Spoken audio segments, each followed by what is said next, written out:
You'll gather round, it's time to rise. A holy nation lighting up the skies. God made a plan, we're chosen for a role. Israel, stand up, come reveal your soul. He established a nation, lifted us high. Covenants made, never to die. From the Torah to the mountain, we know our faith. Genesis 28:14, it's never too late. We are blessed, we are favored, we hold the key. The head and not the tail, that's how it's got to be. With the promise of plenty, the world will see. Israel lights up, set the captives free. Out the ashes, rebuild. Old waste, we replace. Foundations lay strong. No room for disgrace. Brick by brick, truth stacked in the face of lies. Shadow shatter quick when the most high rise. From the dark alleys, light floods the corners. Deception crumbles like bricks in the mornings. Modern religion, the web spun tight. But we cut through the silk with a sword of light. With a sword of light, with a sword of light. We the people of the most high. Rise up, called out the darkness, eyes wide, wise up. Building old ways, restoring the path. Breaking down walls, let the truth outlast. Chains in the mind, heavy like cement blocks. Religion sell lies, got the people in lock. They profit off fear, selling hope by the ounce. But we flipping the script, watch the truth announce. No pews, no steeples, just hearts that awaken. The paths restored, no steps, mistaken deception. Dismantle brick by deceitful brick. We architects of light, foundations thick. Wake 'em up, shake 'em up.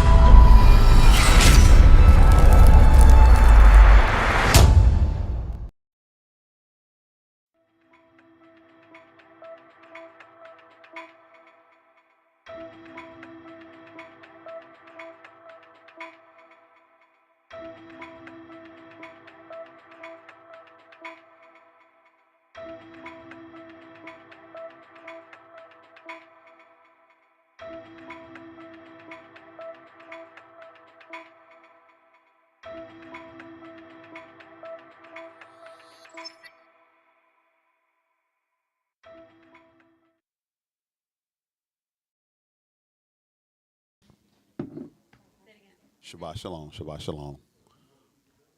We're good? I believe so. You're unmuted?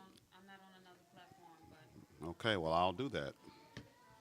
All right, so we say Shabbat shalom. We're going to get ready to get started. I believe this is our third week, third week of the Feast of Dedication. I hope you had enough time to absorb all of the information that we went over the last 2 weeks. I hope it wasn't too much, was it? I hope it wasn't too much information. Let's start off by acknowledging first our churches, Bethel Temple and College here in Chicago. We say Shabbat Shalom to you, to our churches in Nashville, Tennessee, Coral Springs, Florida, to our church in the Dominican Republic in East and West Africa. We say Shabbat Shalom to you. We say Shabbat Shalom to all of our members that are joining us around the United States, around the world. We want to say Shabbat Shalom and welcome to those that are joining us via our live stream on Facebook at #MyRestorationGospel or on YouTube, again, at #MyRestorationGospel. We want to welcome you to our Sabbath Class Live. So, again, this is our third week, and I'm excited about, like, this is 27 years maybe for me, and I'm excited, and I'm even sometimes amazed about how much more I learn. Like, even though I develop them, like when you develop things, you kind of doing research yourself. And, you know, just discovering new things year after year after year. Apostle used to always say, I got something more, something deeper on the same stuff.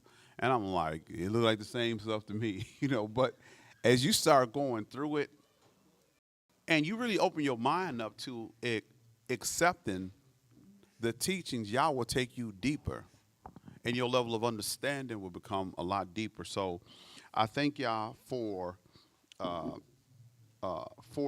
those revelations. Today we want to kind of focus on the dedication and the altar. And so what we'll see when we go through this lesson today is that if you understand the significance of the altar, oh my, can you hand me my black bag? Get that apocrypha out of there for me, wherever my bag was at. Because I did forget to print out what we're going to read. I have some.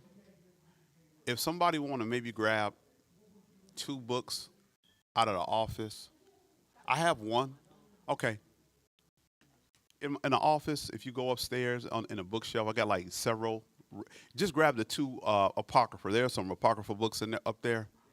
They're on the shelf. Yep, it's like 6 red ones. And so I'll just kind of show it for those who may not. There's a couple of different ones. This, the apocrypha. So these are the books that are not included in most of the Bibles that we have. My mom actually has an old Catholic one where we have the apocrypha. This is the King James version, but then they have like an NIV or more of an easy to read version. So we're going to read a little bit, from this on today, but we want to talk about the Feast of Dedication. Once again, I think all of the lessons, like I'm overly excited about, like even on the first lesson alone, the first lesson to me is enough for you to convince anybody that we should be keeping the Feast of Dedication. Right, we talked about the example, Christ being our perfect example. We talked about the priests, and the priests actually Maccabees were prophets. You can be a prophet as well. And then we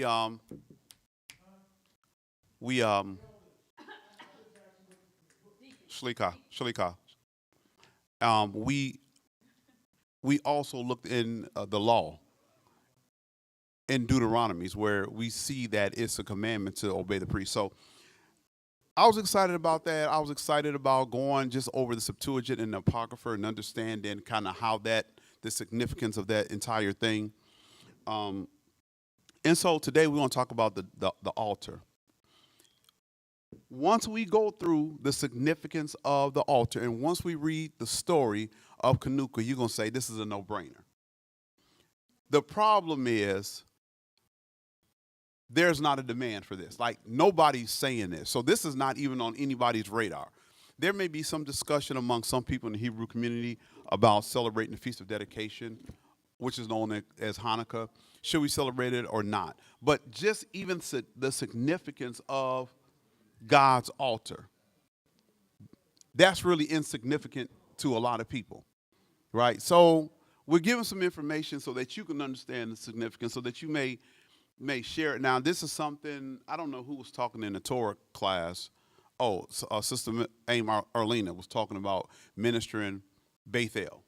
There's some things you just can't minister. Some things, you want to say a few things that get people excited.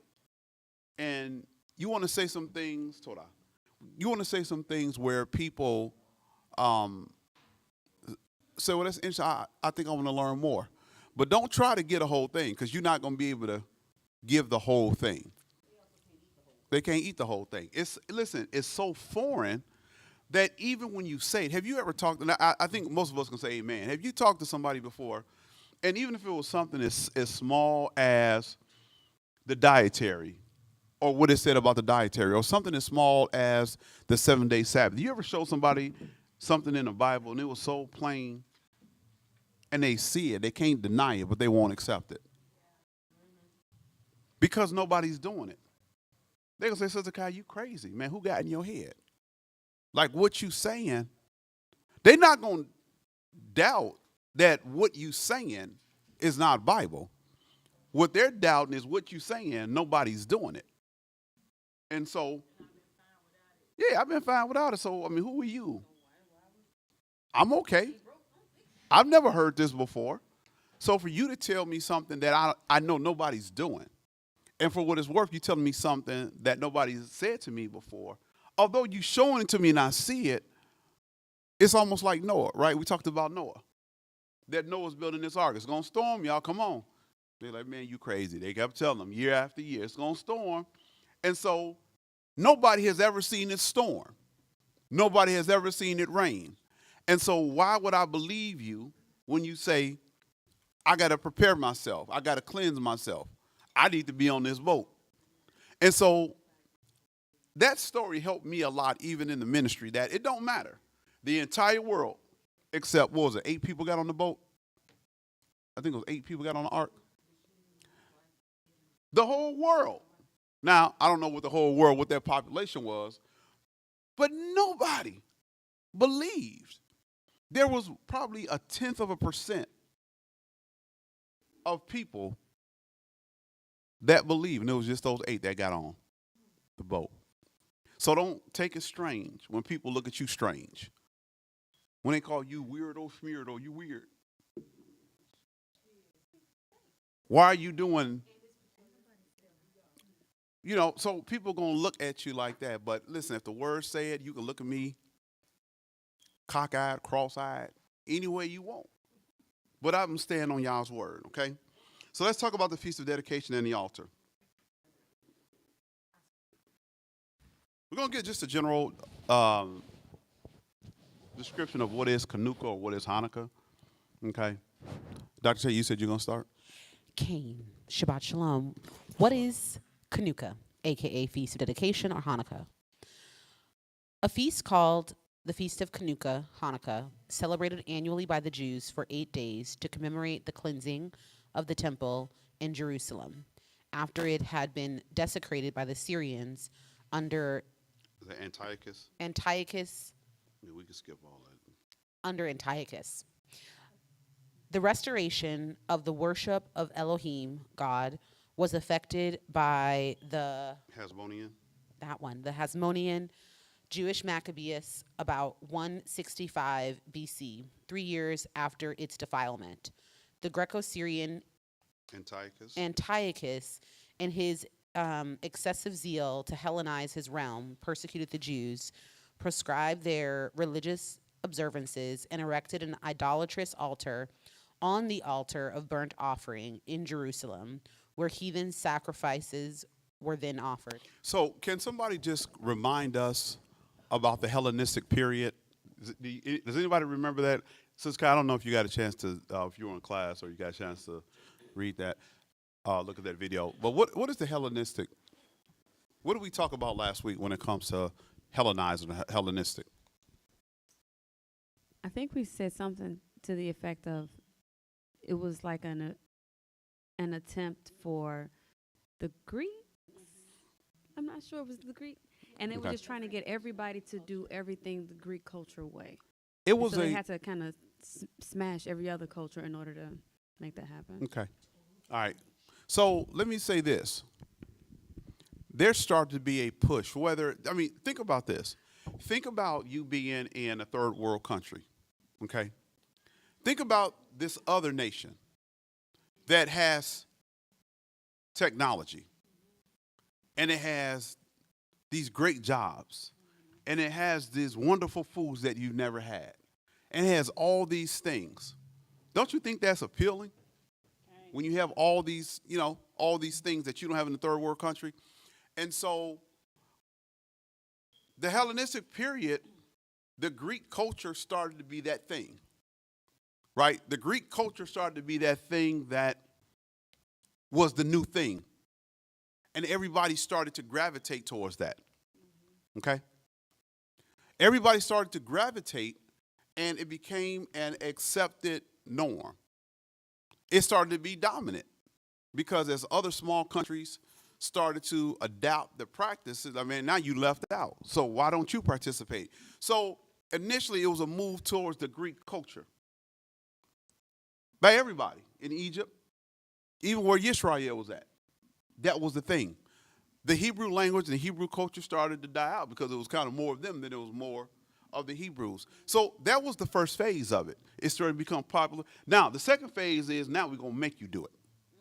Not only are we going to make you do it, I know you're not going to read all this, so I'll kind of tell it. It got to the point where those people were the Jews in Egypt and every place in the Mediterranean. Now, everything is going to become Greek. The way we worship, you don't have the choice of free worship. You're going to worship the way the Greek culture tells you to do. And if you know about them Greeks and you know about them pagans and Gentiles, they did some foul stuff as part of their religion, right? And they imposed it. They imposed it even to the form of death. If you didn't do it, you die. All right? But we going to understand in about maybe 14 to 18 verses that we read in the book of Maccabees, we're going to see and understand really the magnitude of what was going on. Okay? So, yes, Dr. Tate. I just wanted to read a little something from what I pulled up about the Hellenistic period, going along with everything that you said. So the Hellenistic period was indeed highly violent, especially at the beginning, but the spread of Greek culture was a complex mix of compulsion, voluntary adoption, economic necessity. And so when you talk about this, I think about our discussions even last year on the Feast of Dedication. Like there was so much violence and like a militaristic component to the Hellenistic period, enforcing people. But then you started to see people, because they saw the violence that was happening, they saw the consequences of not going along with the Greek culture, that some people just started to adopt it on their own for fear of what would happen if you didn't comply. Yeah.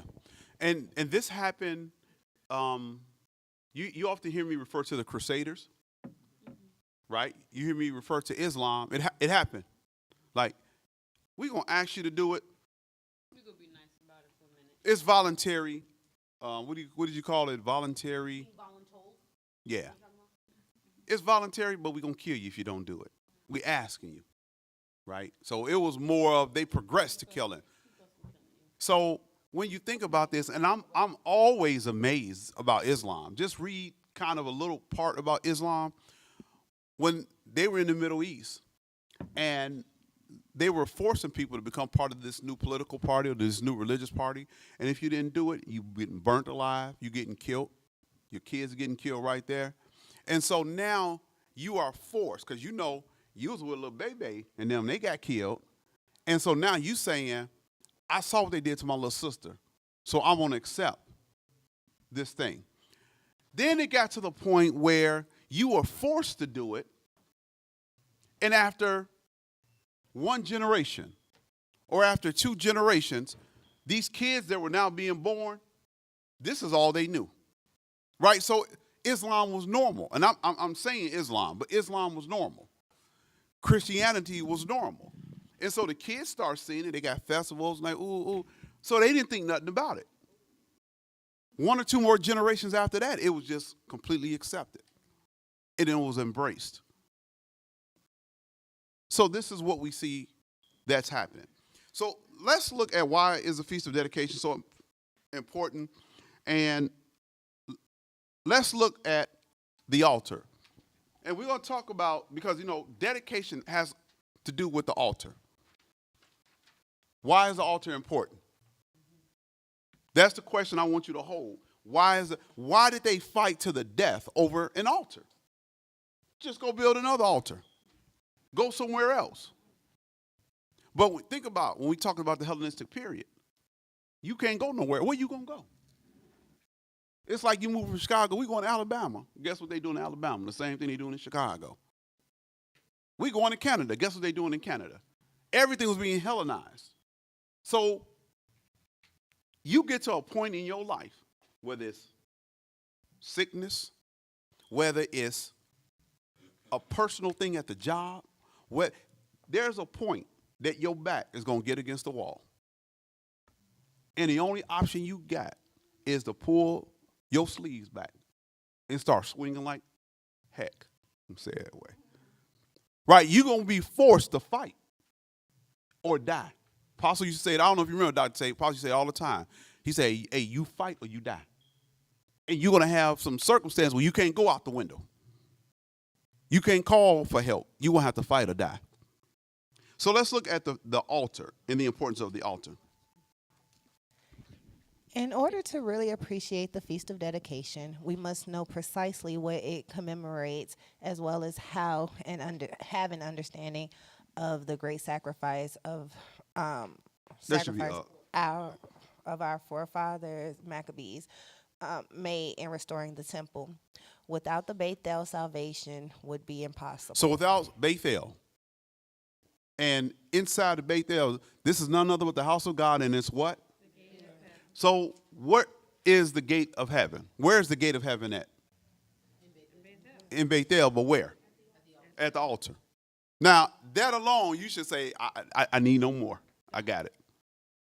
In Bethel is the gate of heaven. And the gate of heaven is where? Now, I don't think that you have to, maybe you have to get to at least 6th grade to answer this question. What happens if the altar is not there? What happens if the gate of heaven is not there? Yeah. No communication, no connection.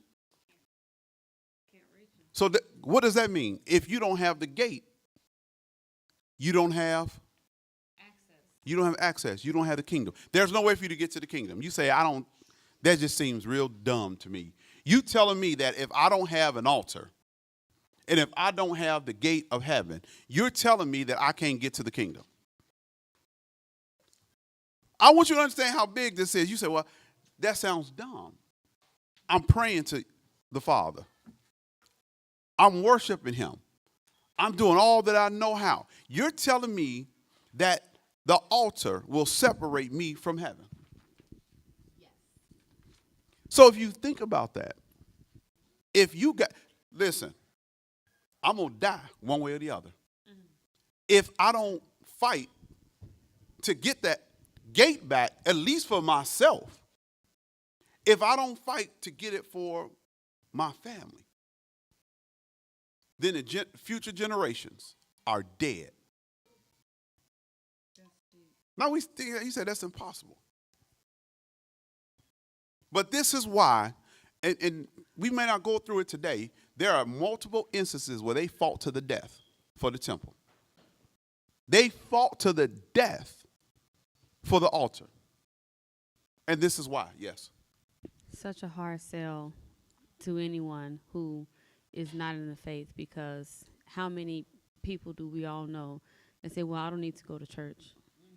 They church online, and, they see a building or a place as unnecessary, or a person as unnecessary to that connection to God. They feel like, and a lot of people that I know that are, Protestant and rejection of the Catholic faith, that and within the Catholic faith, you have to go to the priest and get confession and all those things. People that feel even that part, like, well, I don't need, anybody. I have a direct line to God himself. So what's the point? Yeah.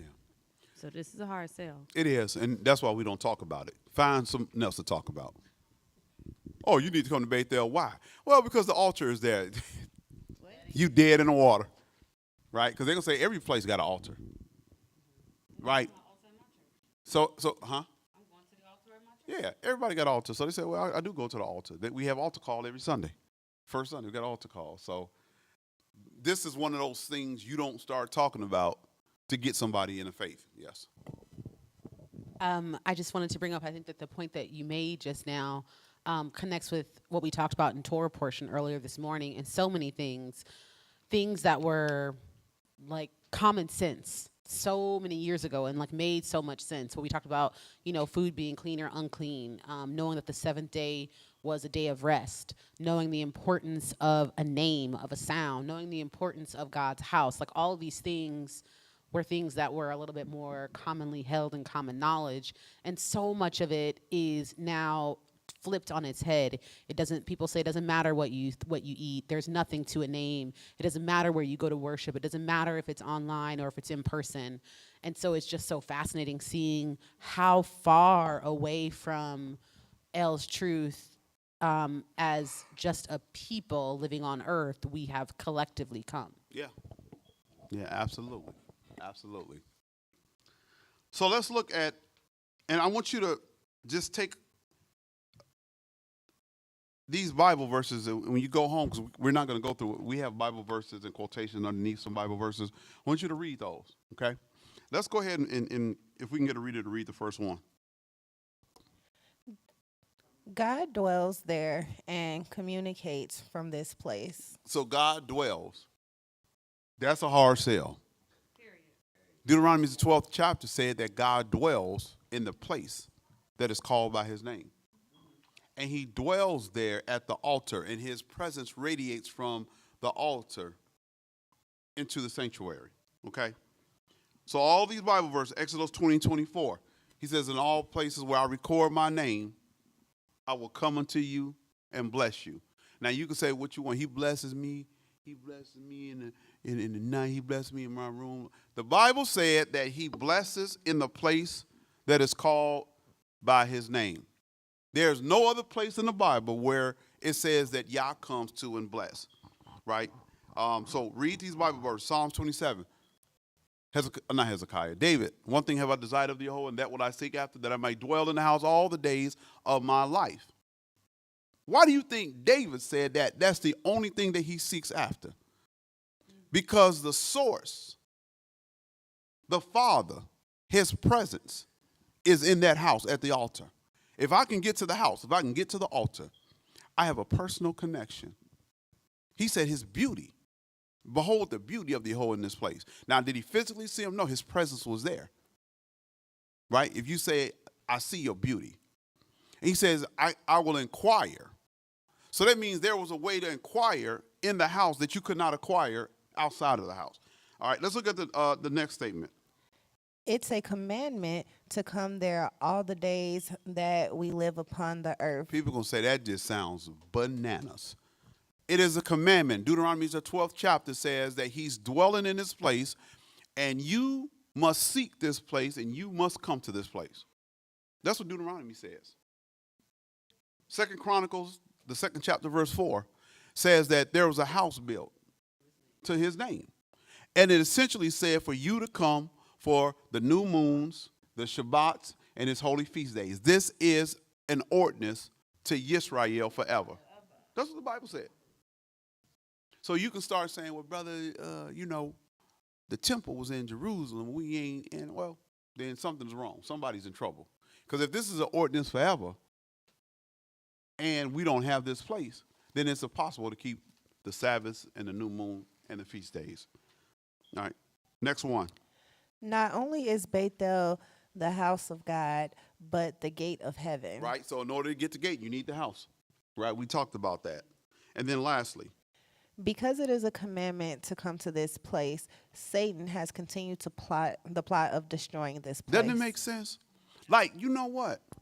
I can cause you to kill somebody in sin and go to prison. I can cause you to be a liar. I can cause you to be a connoisseur of all type of foods and eat those things that are of an abomination. But you know what else I can do? I can take the thought away from you that you need a place that has an altar that is called by his name. If I can just do that, then I've separated you from Yah. Well, no, they praying, they pray. No, I've been there. They be worshiping God. Yeah, I don't care what they do. I don't care if they got an 18-band orchestra. It doesn't matter. If you are not in the place where the gate is, you are not in the place where he's at. And there's a disconnect. So if I can just convince the world, if I can take Bethel, if I can convince you, even for those that said, well, Bethel was Solomon's temple, we no longer have a Solomon's temple. If I can just take that idea away from you, I can separate you from Yah. Easy job done. If that's all Satan did was to cause mankind to fall in love with denominations and their churches, he's done his job. Because his house is the house of God and the gate of heaven. Okay, does anybody have anything, any questions? Everybody understand the altar? We don't go more into the altar. Anybody have anything to contribute before we move on? Okay. We got three Bible verses we're going to read really quick. And actually, these Bible verses are some of the Bible verses that we quoted. So let's just go through this. If I can get somebody to read the first Bible verse. And this, again, this is a law. What the law commanded. What did the Father command and what did the law command? Exodus, the 20th chapter, verse 24. An altar of earth shalt make unto me, and shalt sacrifice thereon thy burnt offerings and thy peace offerings, thy sheep and thine oxen. In all places where I record my shame, I will come unto thee, and I will bless thee. Does that need to be explained? Where his name is at, he said he's coming. Did he ever say he was coming to bless you in the fields? Did he say he was coming to bless you in your personal dwelling place? But in the place where he dwells, he says, I will come to you and bless you. Good. Let's look at Deuteronomy, the 12th chapter, verse 3, 5. I'm going to say this again. I think this is a general statement I say all the time. I'm the Lord God and I change not. We can deal with the New Testament. We can deal with all that stuff. But so let's look at Deuteronomy, 12th chapter, verse 3 through 5. Ye shall utterly destroy all the places wherein the nations which ye shall possess serve their gods, upon the high mountains and upon the hills, and and under every green tree. And ye shall overthrow their altars, and break their pillars, and burn their groves with fire. You should And you should overthrow their altars. Okay? And ye shall hew down the graven images of their gods, and destroy the names of them out of that place. So their places had names on them too, right? Mm-hmm. Right? He said destroy their altars and destroy their names. Well, look at verse 4. Ye shall not do so unto the Lord your God. You should not do what? Destroy the altar. Right? You shouldn't do what I just told you to do to their places. But unto the place which the Lord your God shall choose out of all your tribes to put his name there, even unto his habitation, shall ye seek, and thither thou shalt come. Did the Bible say that this is his habitation? That's what it said. Now, I don't care what it means to you. You say, well, God is too big. What do you mean he has a habitation on earth? Well, why don't you ask God what he meant? Because he said it, that this was his habitation. But he commanded you, although you may not know that this is a commandment, that at this place, it says you shall seek. That means it's not easily found. That means there are people who don't know about this place. And thither thou shalt come. So you got to cause them to seek this place. They don't know Bethel exists. They don't know what it means. They don't know nothing about the altar. But you're exposing them to this information is going to cause them to come. Lastly, 2 Chronicles 2 and 4. Behold, I built a house. Behold, I built an house to the name of the Lord my God, to dedicate it to him, and to burn before him sweet incense, and for the continual shewbread, and for the burnt offerings morning and evening, on the Sabbaths and on the new moons, and on the solemn feasts of the Lord our God. This is an ordinance forever to Israel. So this is an ordinance forever for us to come to this place. Now, I want you to just focus on Deuteronomy, the 12th chapter, verse 3 to 5. Can somebody summarize what did the Bible say? What is the Bible telling us to do here? I'm sorry, Deuteronomy or the Chronicles? Are you saying this, the Deuteronomy verse or the? Deuteronomy. Yeah. What we just read, right? The second. Yeah. He's telling them to destroy all of the places of worship of idols and false gods, but to preserve his altar. In a nutshell. Okay. So, you know, the Bible says that Satan is a familiar spirit, and he's a copycatter. He mimics Yah. So if Yah's telling us to destroy these places, what do you think Satan is saying? Destroy his places, right? Hey, you hit me, I'm hitting you back. So what you trying to do to me, I'm going to do to you. Perpetual desolation, right? What does that word mean, Dr. What does perpetual means? What does desolation means? Okay? So remember, y'all told us what to do to these places. Let's look at our next slide. And let's look at what the copycatter is doing in Psalms, the 74th chapter. Lift up thy feet unto the perpetual desolations. Oh, you see that word, right? We do. That means continuing. He's going to continue to try to destroy. Even today, he's trying to destroy his temple, right? Not by burning it down, but, you know, people can destroy and tear down. Keep reading. Even all that the enemy hath done wickedly in the sanctuary. Thine enemies roar in the midst of thy congregations. They set up their ensigns for signs. So they've set up First Baptist. They set up AME. They set up all their signs and say, come to the house of the Yehovah. That's what they've done. We don't see your signs. Keep reading. They have cast fire into thy sanctuary. They have defiled by casting down the dwelling place of thy name to the ground. They said in their hearts, let us destroy them together. They have burned up all the synagogues of God in the land. So it wasn't just one synagogue or one temple. There were many temples called by the name of Bethel. And they have cast down the names of this place, right? And they've set up their names. Dr. Tate. I just wanted to call our attention to what you just said about all the synagogues of Elohim in the land. It's a really important Bible verse, one, because we see this perpetual plot of the enemy, but also because of this popular narrative that people bring up that, well, the temple was in Jerusalem, and so we can't do these things, or you can't go to the temple, or all of these things because that one location was destroyed. But this demonstrates that even, like, there have been many times where there are multiple locations. It's not practical to think that only one location in Jerusalem could be sufficient for all the people of God to be able to go into worship. Right. And so it's just a reminder that Bethel can be in many locations and must be in many locations if we're going to go out to the hedges and the highways, if we're going to go to the four corners of the earth and compel his people. They need to be able to go to a place to worship him. Sure. In the four corners of the earth. Sure.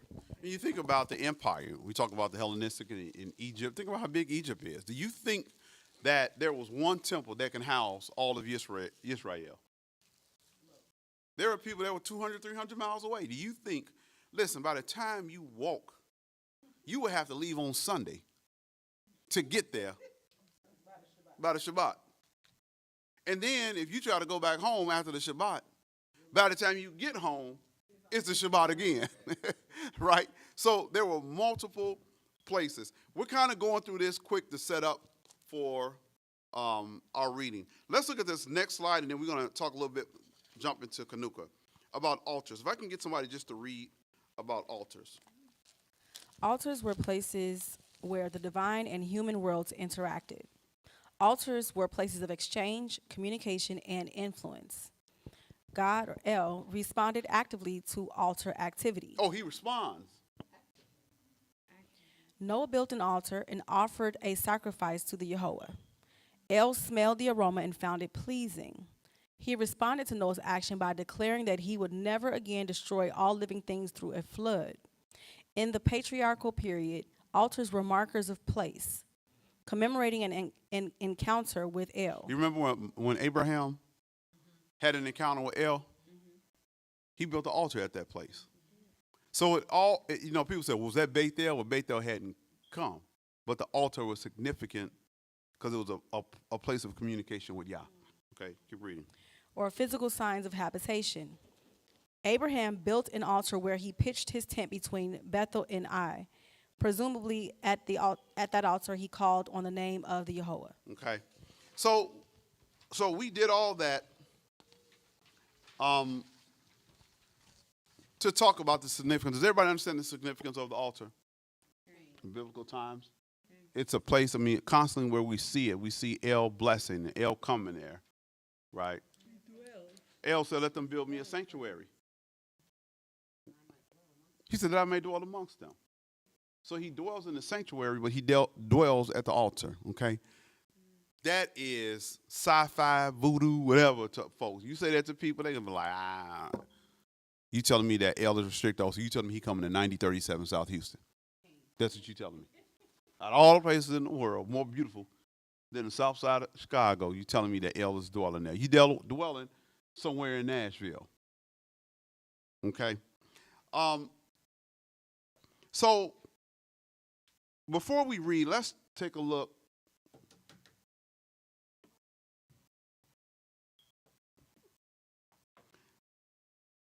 We see that this word Chanukah is found several places in the Bible prior to the feast, right? So it's not some new concept that was given by the Maccabees. We see in the Hebrew under 2598 that Chanukah means what? It means dedication. So the Feast of Dedication and Chanukah is the same thing, right? We see right below that the Feast of Dedication, the Hebrew word for it is Chanukah. We see that in the Law of Moses that the word Chanukah is used 4 times. And I do apologize for that print. But in Numbers, the 7th chapter, verse 18, what does Chanukah mean here? Can you guys read that in red?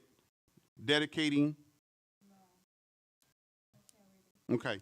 So all of these Bible verses focuses on dedicating of the altar. Chanukah of the altar in Numbers, the 7th chapter, verse 10. Chanukah of the altar in Numbers, the 7:11. Chanukah of the altar in Numbers, the 7th, number 7, I think that's 84. And then Chanukah of the altar in Numbers 7:88. So we see the dedication of the altar was a thing in the Old Testament. Does everybody see that? Now, I have about 3 books, and we can spread this around because we're going to do just a little bit of reading. And when we read this, I want you to hold on to everything that we read about the altar and the significance of the altar. And if you don't have a good answer about why we should keep Chanukah, I'm going to say, Dr. Taker, open the door. I'm going to walk you out the door. Oh, no, if you don't understand after we read, and that's where we're going to have our discussion, I want you to tell me why we should keep the Feast of Dedication. Okay, I got 3 books. I could potentially give 4, so to kind of spread these out. And then we're going to read, go to the next one, Dr. All right. First Maccabees. If you could turn to First Maccabees, the 1st chapter. And I'll give you mine. I'll let somebody use my book. You got one? Anybody else need one? Frank, you got one, Yosef? Okay.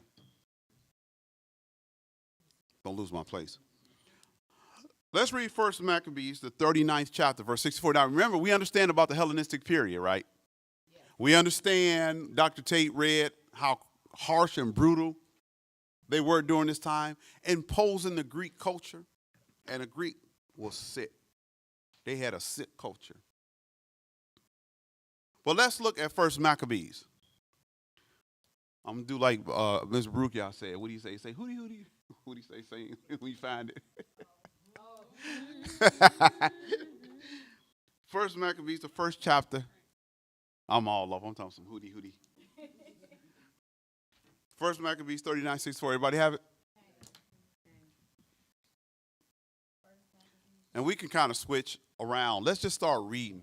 Now, watch what's happening during this Hellenistic period. Do we have to review what that is? Everybody remember what that was? Okay. Chapter 1, First Maccabees, chapter 1, verse 1. Verse 30. And for those that are online, I do apologize. We're not sharing it on the screen, but if you could just pay attention to the Apocrypha, and you can probably even just Google apocrypha.pdf, and they have a lot of free versions on there as well. But let's look at First Maccabees. Free app? Yeah, on the App Store. Okay. Okay. Oh, there you go. You can download a free app called Apocrypha. PHA. I did finish 3rd grade. So it's called Apocrypha. PHA. With the PHA. My mama from Greenville, my daddy from Greenwood, or something like that. So, Apocrypha. All right, let's read First Maccabees, the 1st chapter. I was trying to get Nashville some folks' times to download it, but let's go ahead and read 39 through 64. Focus on this. Her sanctuary was laid waste like a wilderness. Now, it's talking about Bethel. Okay. Her feasts were turned into mournings, her Shabbats into reproach, her honor into contempt. As had been her glory, so was her dishonor increased, and her excellency was turned into mourning. Moreover, King Antiochus wrote to his whole kingdom that all should be one people, and every one should leave his laws, so that the heathen agreed according to the commandment of the king. Yea, many also of the Israelites consented to his religion, and sacrificed unto idols and profaned the Shabbat. For the king had sent letters by messengers into Jerusalem and the cities of Judah, that they should follow the strange laws of the land, and forbid burnt offerings and sacrifice and drink offerings in the temple, and that they should profane the Shabbats and festival days, and pollute the sanctuary and holy people, set up altars and groves and chapels of idols, and sacrifice swine's flesh and unclean beasts, that they should also leave their children uncircumcised, and make their souls abominable with all manner of uncleanness and profanation.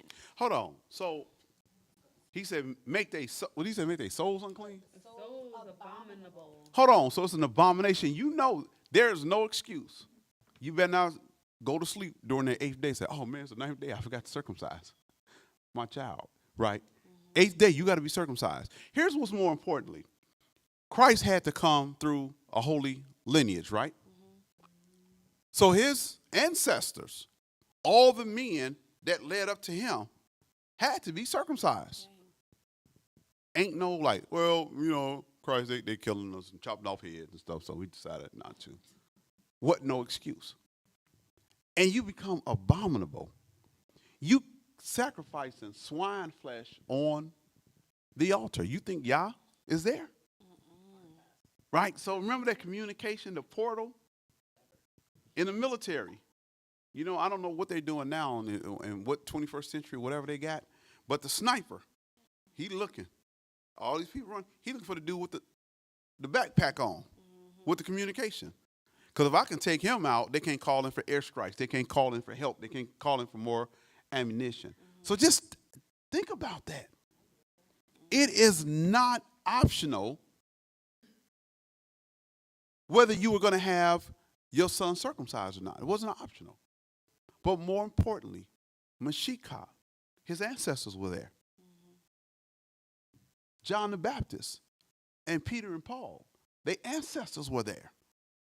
Matthew and Mark, Luke and John, their ancestors were there. Right? So then they'll be cut off. So how they going to be cut off, but then you're going to be all right some years later, right? So let's keep reading. To the end they might forget the law and change all the ordinances. And whosoever would not do according to the commandment of the king, he said, he should die. In the selfsame manner wrote he to his whole kingdom and appointed overseers over all the people, commanding the cities of Judah to sacrifice city by city. Then many of the people were gathered unto them, to wit, every one that forsook the law. And so they committed evils in the land, and drove the Israelites into secret places, even wheresoever they could flee for succor. Succor, which means help. So they got folks. Oh, they got folks in the city, on Houston, on King Drive. They got folks going up and down. You know, the old insurrection. I don't want to call it insurrection, but they got folks monitoring, watching you, because they know, like, the children of Israel didn't play like folks play today. They was into their stuff. So what you gonna do? I want you to think about it. What will you do if you were faced with death or eating swine flesh? If you know that we'll see about the circumcision, but we'll talk about that. Verse 54.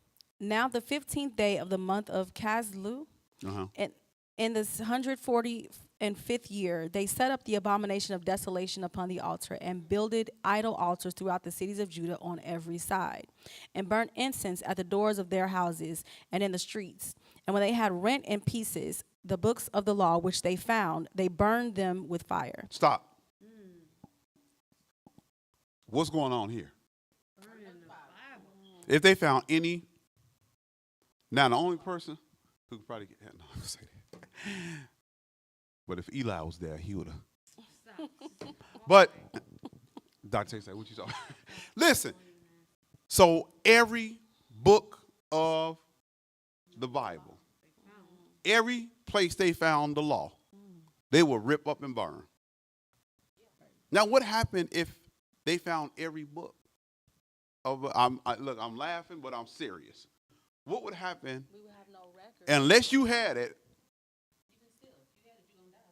Well, let's go back to my statement I made. I'm saying if you are real kind of that, you know what I'm saying, y'all have to put something special on you where you can remember the whole Bible.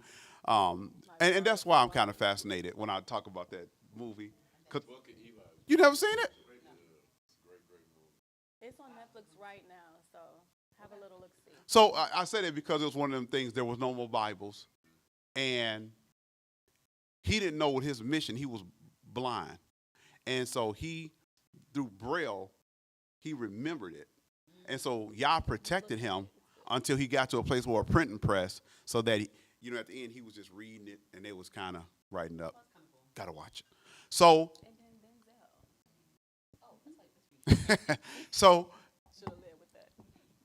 so there's no way. There's nothing that you can do. You don't know Christ. You don't know salvation. You don't know nothing about the Sabbath, because after a while, you're going to be caused to not remember. The kids ain't going to remember nothing about no Sabbath, because they're going to kill all the older people. And if they hear you talking about it, they're going to kill you. So I think it's in the whole kingdom. Wasn't in a state or a city. The whole kingdom, when they found the books of the law, they were burning. All right. Dr. Tate. This is so important in terms of the cunningness of the enemy, right? Because if you are successful in finding all the books of the law, we know in the law of Moses that the purpose of having the law written down was that it might be a witness against us, that we might have record of what is right and what is wrong to do, because that witness against us is what helps us to understand that we're transgressing the law or not. But if you simultaneously have this Hellenistic period where you're making everyone follow your culture and you destroy all the written records, eventually the people who are old enough to know it and it be written in their heart and they remember it, they're going to die. Mm-hmm. And now you have generations and generations of children who've never been exposed to the law of Elohim. So had they been successful, that would have been completely tragic, because then there'd be no evidence of the word of Elohim. Right. That, of course, didn't happen, so praise. Yeah. But pretty smart plan. Yeah. Anybody else got anything to contribute before we move on?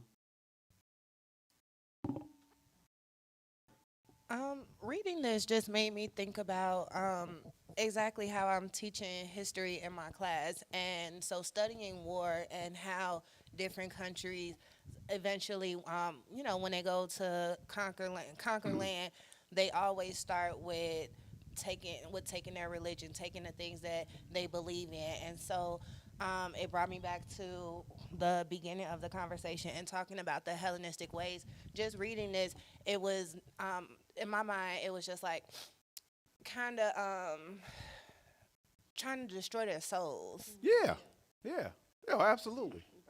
If I can take the thing that gives you strength, take away your God, I got you.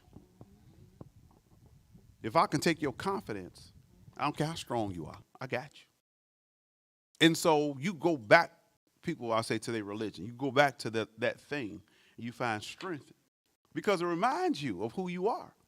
It continues to remind you of the stories of when Yah, gave them the strength to conquer people that were much greater than them. So, yeah, if I can take all that away from you in your faith, I got you. Absolutely. Okay, anything else?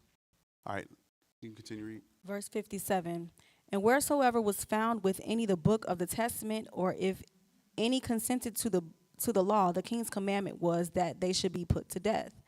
Thus did they by their authority unto the Israelites every month, to as many as were found in the cities. Now the 25th day of the month they did sacrifice upon the idol altar, which was upon the altar of El. At which time, according to the commandment, they put to death certain women that had caused their children to be circumcised. And they hanged the infants about their necks, and rifled their houses, and slew them that had circumcised them. Howbeit many in Israel were fully resolved and confirmed in themselves not to eat any unclean thing. Wherefore they chose rather to die, that they might not be defiled with meats, that they might not profane the holy covenant. So then they died. And there was very great wrath upon Israel. Man. So it's a commandment. Now, I ask the women,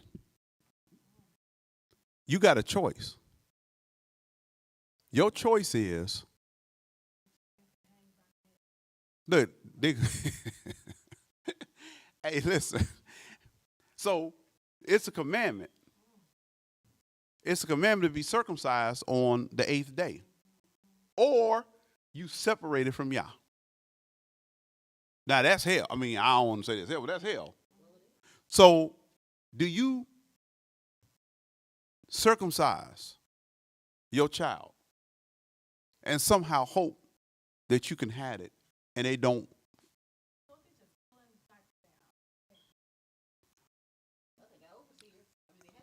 Man, they was deep. Like, you don't understand. The overseers were deep.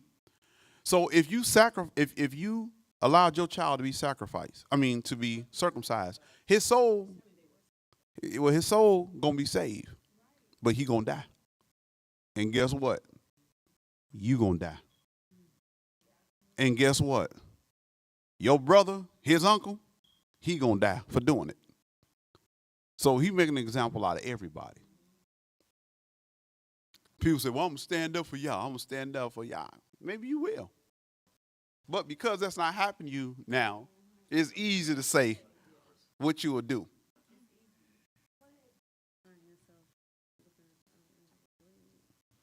So what I'm thinking as this conversation is happening is either you're going to live in a physical hell because you're living through this right now, or you're going to die and go to hell. And so in those two options, you might as well keep your faith. Yeah, you might as well, but you don't know what death is. You never been stuck in your neck or hung. You know what I'm saying? So, yeah, I 100% agree with you. It's, I'll say this, and I don't know where or when, but I saw, it might have been Saddam Hussein or whatever. I don't remember. Or there's a documentary they were showing them just executing people. Hey, me even looking at it on video, like a person that was just alive, that you unalived them, while he just sitting there, you shoot him in the head, or Saddam Hussein was talking, he was talking crazy. They showed that. And they had him, they hung him, and just to see. So there are some things that your eyes don't want to see. And we see movies and stuff like that, but to see something, have you all, Lord, I know Dr. Tate gonna go crazy. Have you all seen somebody on TV, Dr. Tate, what's her name? Yeah. So you see somebody on TV. No, hold on. Because I know you've been to the concert. But hold on. So, but wasn't the experience more? Oh, yes. Than watching it on the TV. Absolutely. On TV, like you say, oh man, Hawaii. It's a marvel. Hawaii looks beautiful, and the blue water looks beautiful on the pamphlet. But when you go see it, it was different. It hit different. Yeah. So so to see a baby that was just live, and to see him hanging, and just stuff like that. So yeah, I 100% agree. You're gonna have to just go. Listen, you're gonna have to go temporarily insane for about 2 minutes. Like, just kill me, hurry up. You're gonna have to just lose it because you don't know what that is. Yeah. Yeah. Yeah. Yeah. You had something, Dr. Tate? Kane, I was just another verse we read in Torah portion earlier today, Matthew chapter 10, verse 28. I thought of this when Sister Kai was speaking. It says, and fear not them which kill the body, but are not able to kill the soul, but rather fear him which is able to destroy both soul and body in hell. Yeah. And so, as we're reading about, these people whose babies were hung, that tells me that they were people who made the choice to fear Elohim, the one who could destroy both the body and the soul, and to be with him eternally rather than to be destroyed in hell. So people Yeah. made that choice. Yeah. So people made the choice to go run and hide in caves and to worship him and to keep his laws as they had been, but not do it, in public where the overseers are going to see them and kill them. Yeah. And so that's an important thing to think about. It's like, sure, the Greeks can kill you in body, but they can't kill your soul. But if you profane the Shabbat, profane the laws of Elohim, now you're dealing with somebody who can kill you both in body and in soul. Yeah. Now, we say that, and we say, I'm not going to ever come. You heard my message yesterday on faith, right? Hey, so you're going to have to be walking in a whole nother dimension. Because you say, well, I'm going to keep the Shabbat. I'm not going to eat nothing that's abominable. That's an abomination. And you say that. But if your faith ain't there, think about those people that say we'd rather die than to do something about. If your faith ain't there, you ain't going to make that statement. Because you never seen, and most of you ain't never seen nobody get bludgeoned to death and see the blood actually come out their body. You never seen that. And so I'm not saying that's going to happen, but guess what we should be doing every day? Working on our faith. Building up our faith where you have, you bold enough to make that statement. I'm not going to even ask you to raise your hand and say, if that came right now, somebody say, you defile the Sabbath right now, or we're going to land you up and shoot you. People are, hey, man, shalom, I'll see y'all. See, yeah. So that's it. That what'd she say? Someone said that some people are defiling the Shabbat and there's no one lining them up to shoot them. Man, well. I think to your point also, we read about how they were renting the book of the law. I mean, if you are not meditating on the word, look, we have the word, we have the book of the law, but it might as well be null and void to you if you don't use it, if you don't read it, if you don't learn from it, if you don't apply it in your life. Then it's the same as if all the books of the Bible were destroyed by fire, because it is of no use to you. Yeah. I'll say this, and this is it. It has to be said, and then we're gonna move on. When there was an attempt to split, tear down the church, divide, whatever you want to call it, there were people who've been in the faith for over 20 years, 25 years. And when it was time to fight, they didn't come to service. When the fight was happening, they went in the back and you didn't see them. And I don't mean literally throw punches, but you didn't see them. Right? So when the time comes, your faith is going to be on full display. Things in your life is going to require godly faith. And when situations come up, we'll see if you really had godly faith or not. Now, I'm not saying like I'm keeping record or whatever, but you're going to see. And y'all's going to show you whether you were playing church or playing his sons and daughters or whether you was for real.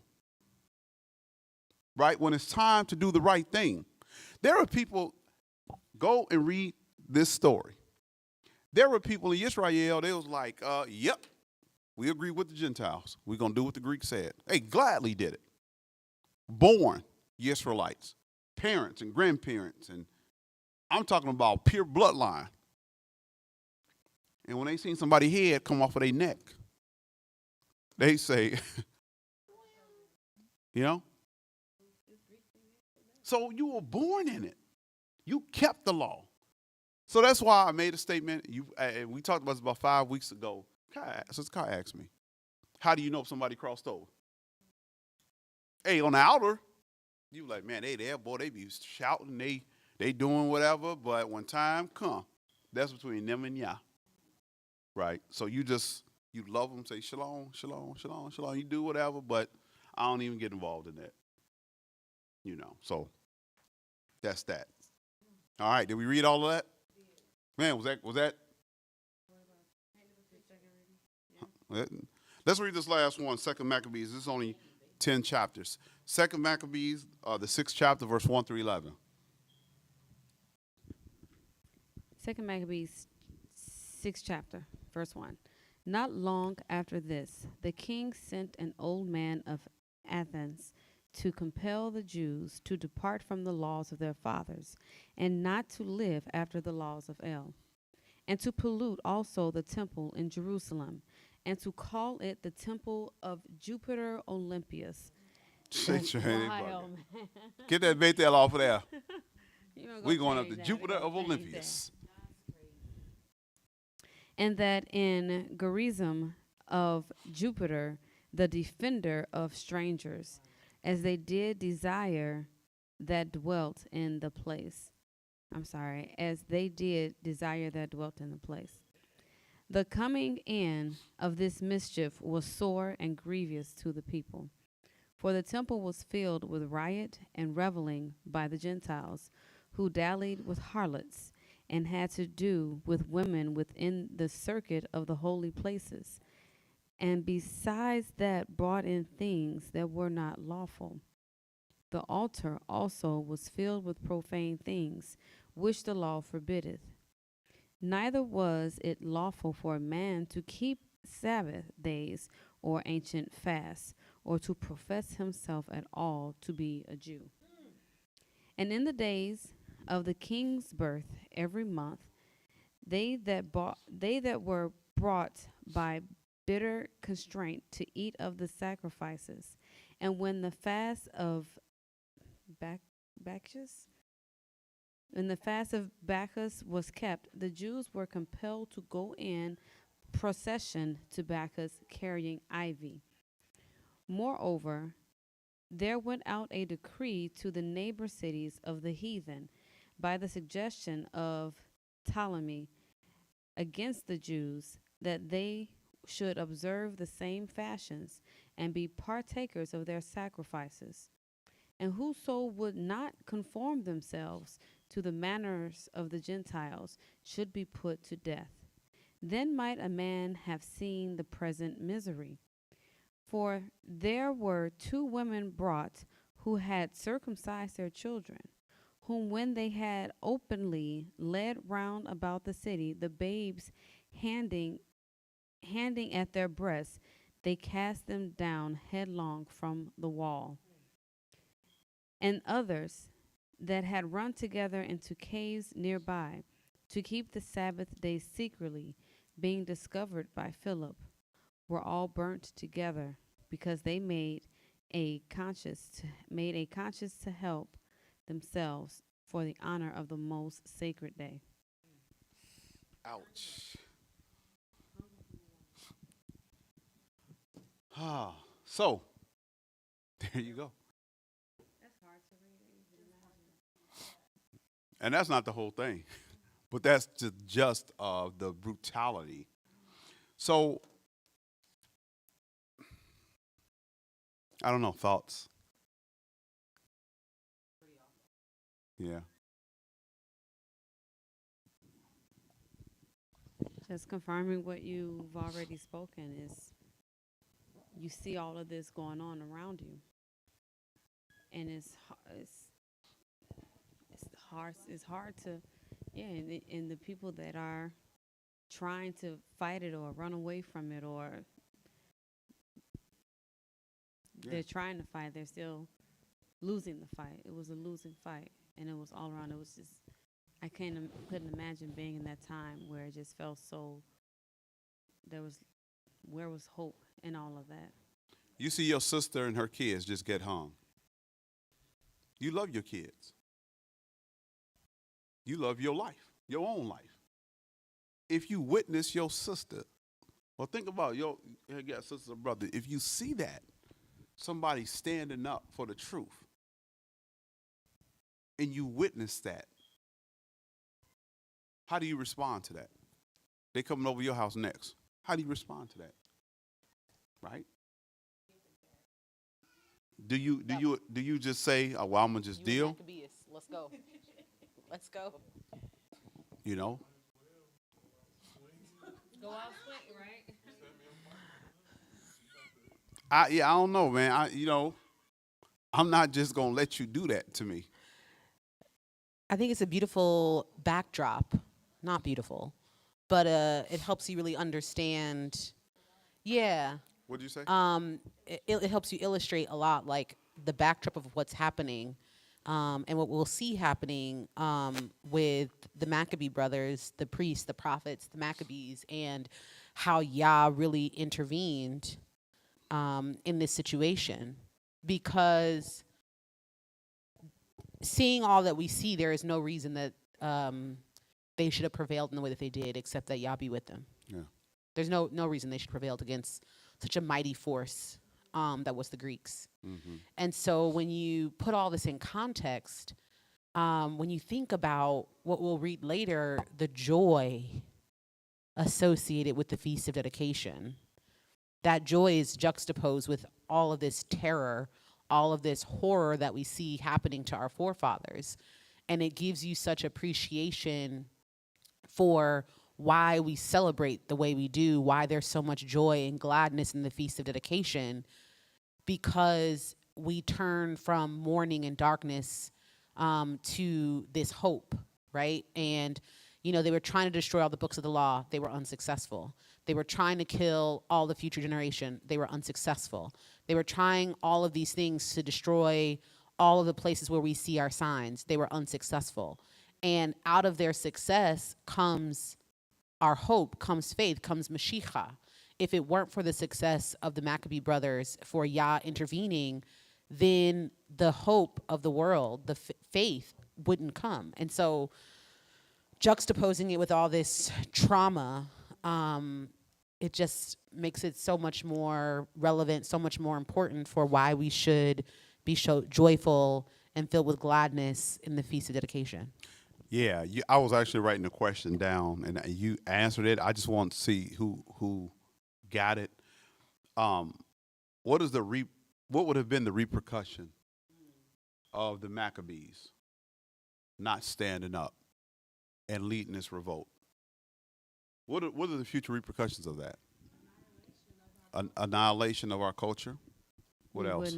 Mashiach would not have come because those were his forefathers. Christ couldn't have came. If it would have continued on, the people that we read about in what we call the New Testament writings would not have come, because their great-great-great-grandfather would have been killed, or would not have been circumcised, or their mothers. There were babies that came after this. That could have been John the Baptist's great-great-grandfather and things like that. So think about the complete annihilation of Yah's people. Now, I know, I guess I don't want to take nothing away from your struggles, and I don't want to take nothing away from your problems, and I don't want to take nothing away from what you may be going through, because it's big to you. But whatever is big to you ain't nothing compared to what they went through. Right? Think about how they made it through. You say, well, I got problems. No, they had problems. Right? Now, your problems, you got some things going on in your life. But it's nothing compared to what, do you understand stress every day of just trying to determine whether you're going to serve Yah? Because, listen, you can talk tough all you want. Who wants to die? Early, untimely, I'm 26 years old, 25 years old. My wife was pregnant. I mean, just think about it. When they started implementing this and your wife was 2 months pregnant, man, you got 7 months to make a decision. And you don't have 7 months because you got to participate in these parades. Well, listen. Yeah, that too. But I'm talking about the physical circumcision. That's some tough times. And two things. You say, I'm not going to honor this feast. This is there was 3 times in the Bible where we see the attempt at mass genocide of wiping a nation completely out. And y'all did it. There were some nations that exist, I can't remember the name offhand, but y'all said, I'm going to wipe them off the face of the earth. That means in order to wipe somebody off the face of the earth, they got to lose their identity. You got to lose the people. You got to lose the culture. Their books that talked about them, everything was destroyed. Mm-hmm. So there are nations that you never, ever heard of because at some point, everything about them was destroyed. And this is what they were doing to us. There would be no Yisrael. Hey, that's the end of the world. You know why?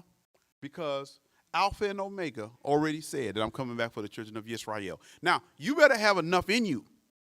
You better have enough Bible in you to know that when y'all come back, Isaiah 50, 40, 45, I believe in 4, and Matthew the 24th chapter said he coming back for Yisrael. You better have enough in you, no matter what you see happening, to know that Yah's coming back for Yisrael, so I better fight. Because I know it's impossible for complete annihilation. I know it's impossible for the nation of Israel to be wiped. I don't care what I see. So something in you should tell you we're going to fight. I may not make it. My sons may not make it, but somebody's going to make it because the Bible said he's coming back for Israel. Now, if you living for right now, if you don't see that, then you're not going to fight. You're going to run. Now, the Maccabees could have ran. They could have did whatever. They said, no, we got to fight for this. We got to fight because Moses said that another prophet shall come like unto me, and unto him you shall hearken. The Maccabees knew that prophet hadn't came yet, so they had to fight for this future prophet that was to come. They had to fight for the things that were prophesied in the Bible that had not yet happened. They had to fight because the Messiah was coming. And so you better have some personal insight on what's going on with this word. That I serve a living El. And so he's going to save the nation through me, or I might not make it. But I'm going to contribute to the next step. I'll say this because we're going to go in the pyramid in about 3 months. You remember what Mordecai told Esther? He said, maybe you were put here for a time like this. But you know what insight he had? He said, if you don't do it, he going to raise up somebody going to do it. He had that much insight. Listen, Mordecai was so tripped out, he was outside the king's gate in sackcloth, renting his clothes off, acting like a madman. So he's human. He's disturbed about what's happening. But part of him know that something good is going. I don't know what it is, and I might die, and our people going to die. But he understood that Yah is not going to let this thing fall. So again, you think about that and take that in its whole totality. Why don't you celebrate the Feast of Dedication? Because we got Christ today. Because of the Feast of Dedication. We got the gate of heaven today because of the dedication. And you say that's not worth. Hey, I don't care if you don't know nothing about the feast. You in Christianity say, well, I ain't celebrating no Feast of Dedication. Well, hey, shame on you. Because you're not acknowledging Christ being here because of what they did. And let me say this, I'm calling you 3 times in the Bible. We'll talk about precedents and stuff like that. Passover. Pharaoh's going to kill them all. When they started going through the Red Sea, he thought he was going to get them all. Yah saved us through Moses. So we celebrate Passover. Purim. All the Jews were going to be killed in one day. One day. Guess who was in that kingdom during the time? The lineage of Christ. The lineage of John. The lineage of Paul and Peter. If they would have killed all them Jews in one day, we wouldn't have had Christ. So we celebrate Purim. And we see the exact same thing here with the Feast of Dedication, that they were going to be destroyed. All of them.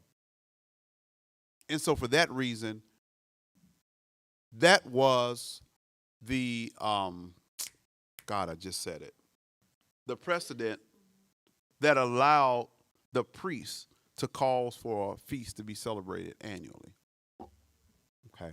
You had your hand up? I look at how Christianity has tried to borrow the joy that's supposed to come from this season, right? You know, you think about Christmas and how, oh, it's, you know, joy to the world, you know, and that quote unquote Christmas cheer, but just reading, you know, a bit of the story and knowing what happens on the other side of this story, that's the real joy. That's the real hope. That's where the cheer should be coming from. And so this gives us the opportunity to come and celebrate this feast with gladness in our hearts and to understand really what, like I said, the world tries to mimic as this fake joy. Yeah. It gives us the opportunity to actually live it and know the meaning behind it, not just the birth of Christ. Yeah. I love that you use joy to the world because what does it say, the song? Joy to the world, the Lord has come. But he would not have come if it was He would not have come. for the Feast of Dedication. When is Christmas? The birth of No, when is it? No, it's December 25th. When is Keslev, Kanuka? The 25th of Keslev, which falls around the December time, right? So just mimicky, okay? That's what you just said Satan does, right? Huh? Then He's a we mimic. started this by saying 25th day, 25th day, all right? Let's go, we're going to go to our last slide.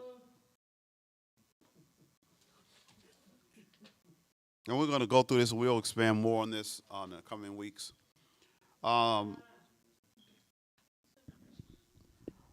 What the Maccabees did, they did according to the law. So what the Maccabees did, although this was a unique situation, they did it according to the law. Why is this important? Does anybody know why this is important, that statement? Go ahead, Brother Alonzo. Before I answer, you mean implementing Kanuka as a yearly event? Is that what this question is asking? Or even not even necessarily revoke the yearly event, just anything. or the what? Huh?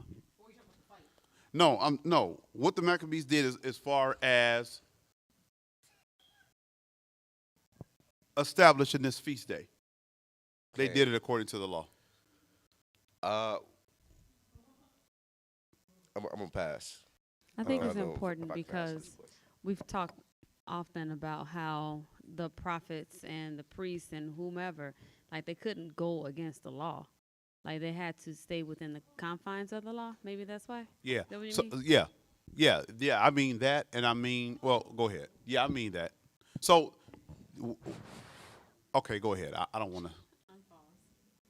We haven't so much discussed it in detail yet in this series of lessons on the Feast of Dedication, but one of the things that comes to mind, you said this word earlier, in terms of how we know that what they did according to the law was the precedent, right? So when you look in the law of Moses and you see what was happening with the children of Yisrael and this plan to, annihilate the whole nation, when Yah stepped in and saved them, there was a feast, there was a celebration of that. And so in that same vein, with that precedent already being established, in the other two times that a similar event happened, the precedent was already set. And so these prophets, these priests that were leaders, understanding the law deeply, understood that precedent was there. And so with Yah stepping in and doing the same thing, that the same should follow. Okay. Let me give the couple of these answers because we talked a little bit about it, but this is important because you're going to find a lot of people who believe in the feast days, but they don't believe in this feast day, right? They said it's not in Leviticus, the 23rd chapter. Well, do you believe in the law of Moses? Do you believe in the law? So all I got to do is show that what they did it from the law. Here's number one. They were allowed to establish solemn assemblies. See, under most people who believe in the feast day, they say, well, God didn't establish that. Well, who told you that only God established feast days. Only God or only Yah establishes holy convocations. But remember we talked about the first week that the priests, they had the authority to do certain things and that you had to be obedient to what the priest said. You remember that? Okay. Do you remember at the beginning of the class that we talked about Chanukah? Chanukah is dedication of the altar, right? Is that something new that the Maccabees? No. It was in the law. In the book of Numbers, we saw dedications, right, in the law. And we're going to talk a little bit more about that. Let's look at number 2. Number 2, Maccabees 4:56 stated that they kept the dedication of the altar, which is a concept also found in the law, number 7:84. Okay, remember we talked about that. So we'll talk more about the precedent. Number 1, the law was already there. I mean, Chanukah was already there in the law, right? Number 2, they had authority. They had authority. And well, there's a Bible verse that says, call a solemn assembly. I can't remember where that's at. Was it Joel? Okay. And we'll talk about that. Somebody read that real quick. Where it says, call for a solemn assembly.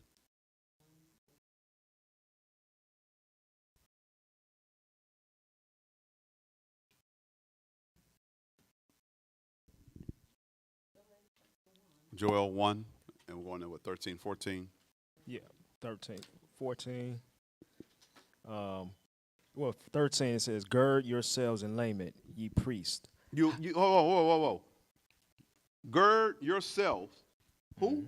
Ye priests. Who was he talking to? The He's priests. talking to the priest. And this is a prophet talking to the priest. Huh? I mean, yeah, this is a prophet telling the priest, what to do. Yeah. Keep reading. Ye ministers of the altar, come, lie all night in sackcloth. They were ministers of what? The altar. Okay, keep reading. Ye ministers of my Elohim, for the meat offering and the drink offering is withholden from the house of your El. Keep reading. Sanctify ye a fast, call a solemn assembly. Hold on. He said do what? Call a solemn assembly. He told who to call a solemn assembly? The priest. So if the priest is calling a solemn assembly, that means that the priest has the authority to call a solemn assembly. Okay. The Maccabees were prophets and priests, and they called for a solemn assembly. Does everybody understand that? Okay. So we'll talk more about the authority, but before we close out, let's just go ahead and read our last book in Maccabees. This is First Maccabees, the 4th chapter. We're going to read 52 through 59. And I'll just add that the call of solemn assembly is also found in Joel chapter 2, verse 15. It says it as well. Okay. Let's read this last First Maccabees 4:56, 52 to 56, 59. Now on the 5th and 20th day of the 9th month, which is called the month Keslev, in the 148th year, they rose up betimes in the morning and offered sacrifice according to the law upon the new altar of burnt offerings which they had made. So they got this new altar. They doing everything they're doing. It's not brand new. They're doing it according to the law. Keep reading. Look, at what time and what day the heathen have profaned it, even in that it is dedicated with songs and lutes and harps and cymbals. Then all the people fell upon their faces, worshiping and praising the God of heaven, who had given them good success. Now, Dr. Tate said it. When you think about how big the culture was and the army was, and all the things that were against Israel, that they were able to defeat the army and restore the temple and restore the altar and restore communication back. Listen, that's something to celebrate. We got communication. Oh, y'all clown when that satellite go out and your phone's not working. I know you all experienced that before, right? For 6 hours a day, and you get communication, or your power go out from a storm, and that power come back on. Man, All right, come on.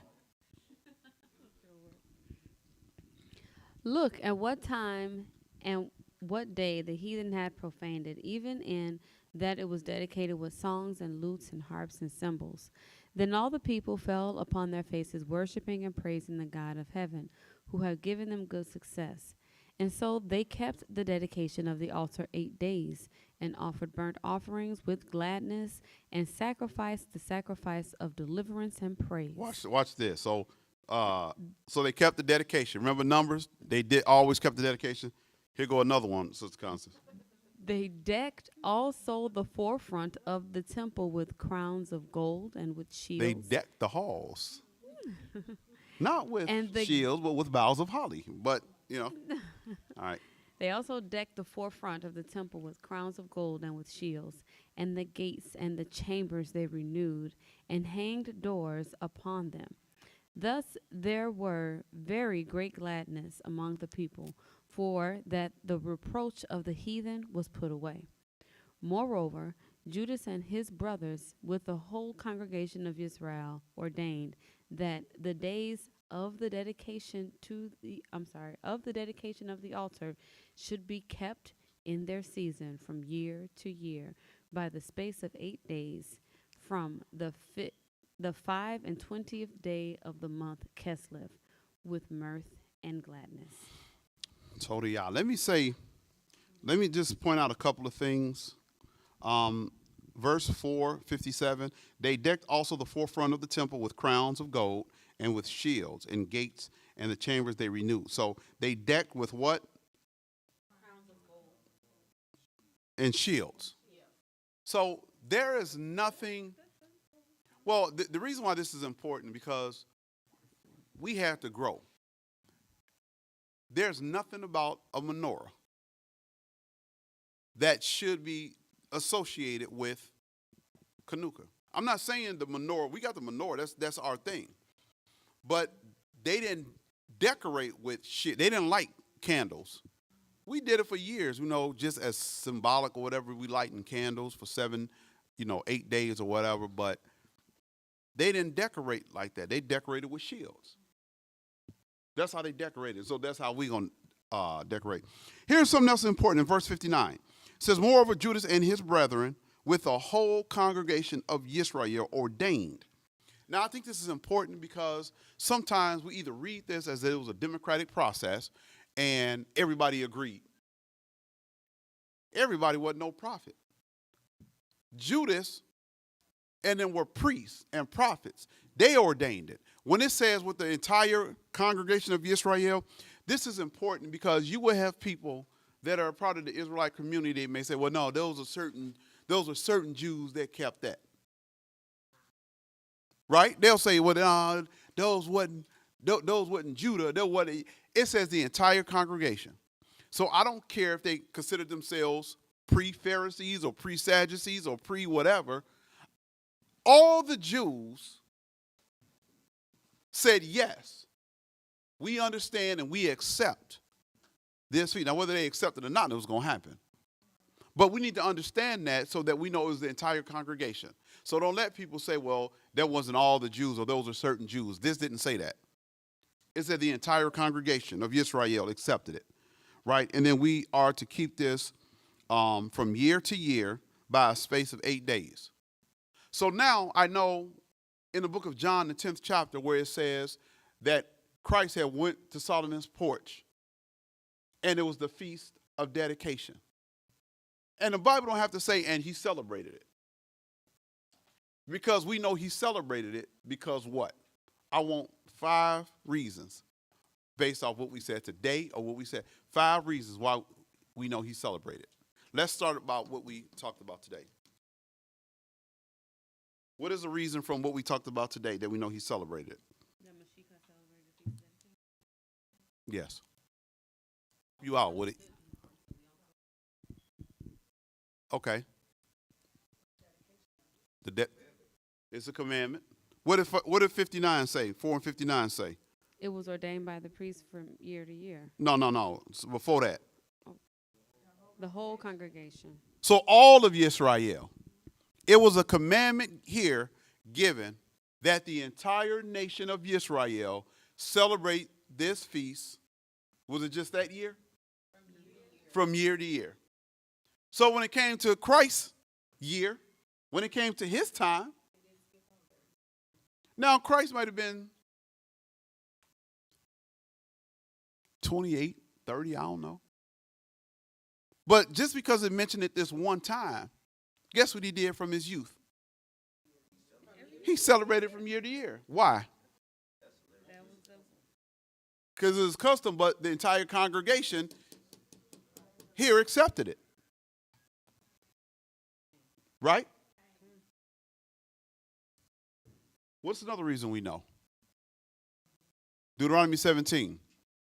What did Deuteronomy 17 say? It said, whatever the priest command, you say you should do it, or you're going to be put to death. Was that in the law of Moses? What does that have to do with the Maccabees? Who were they? Right? They were priests, and they were prophets, and they ordained it. All right, Doctor said you had your hand up?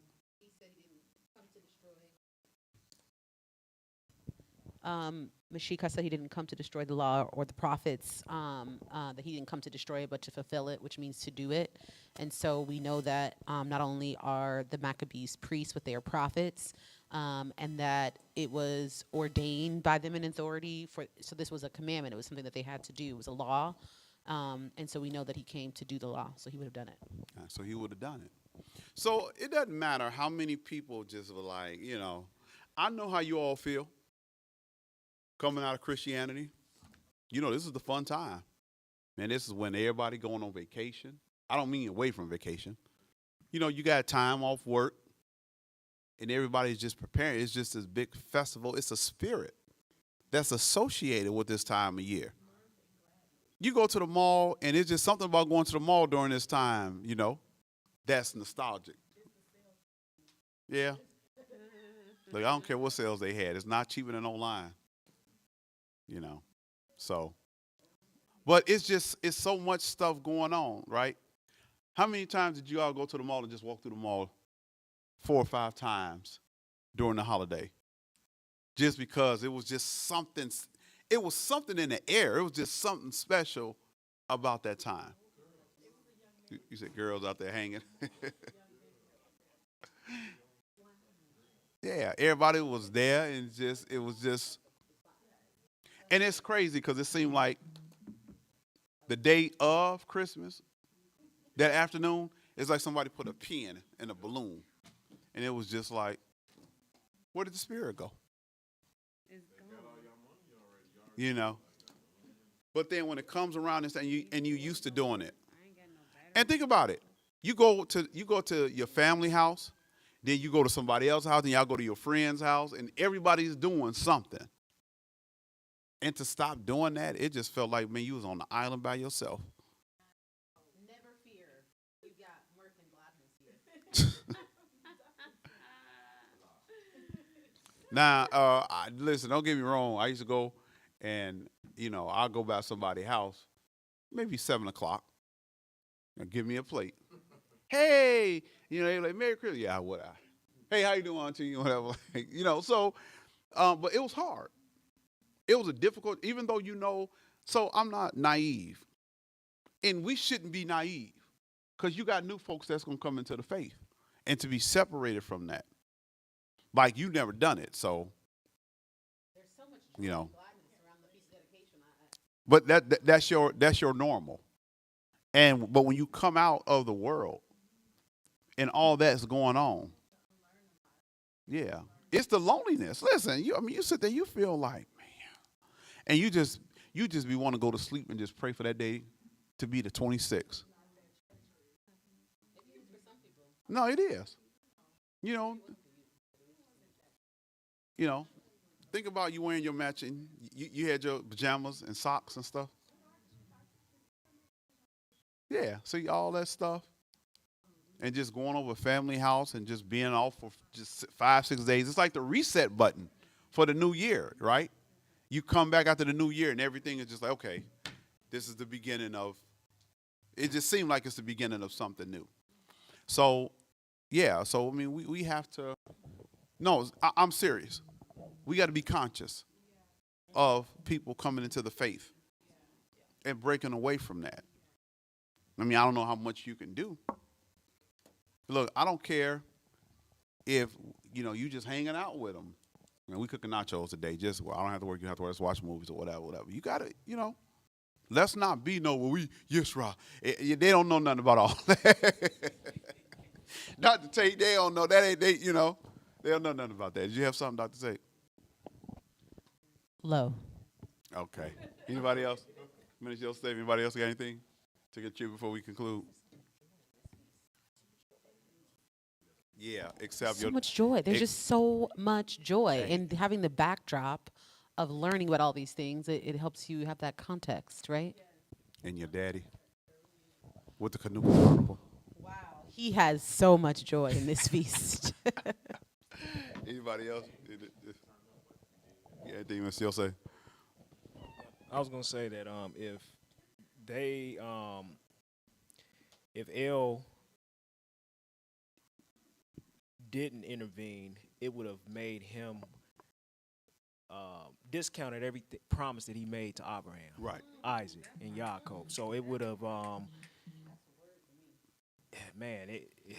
it would have been like the people, the Jews that went through the Holocaust, how a lot of them became atheists and so forth. So yeah. And that's why they became atheists, because they had in their mind that God, just like the Maccabees, Yisrael, he coming. He got to do it. He got to do it. And you lost 6 million, they lost it. So now it's just a cultural, traditional thing with most of them, but they're not dedicated like that. So, all right, any no more questions? We're going to get ready to conclude. We want to thank all of you who participated in the class. And again, this week we hope that you built off of the last 2 weeks. And you should be that much sharper. You should be that much better, right? You should know more, and you should have grown. I'm going to tell you like the apostle said, if you didn't grow, shame on you. From last year, you should have gotten a lot more. So we thank you. We thank those that have joined us online to our churches. We thank those that joined us on our feed, #MyRestorationGospel on Facebook and YouTube. Want to encourage you to visit our website at tvbethel.net. That's www.tvbethel.net. And we want to encourage you to follow us on our podcast stream at #MyRestorationPodcast. We have about 15 podcasts that are available right now for streaming. So we want to encourage you to visit our page, restorationpodcast.com, or look us up on YouTube at #MyRestorationPodcast. I think that's it. The Feast of Dedication, Kanuka, is coming up on December 13th. I believe that's a Saturday.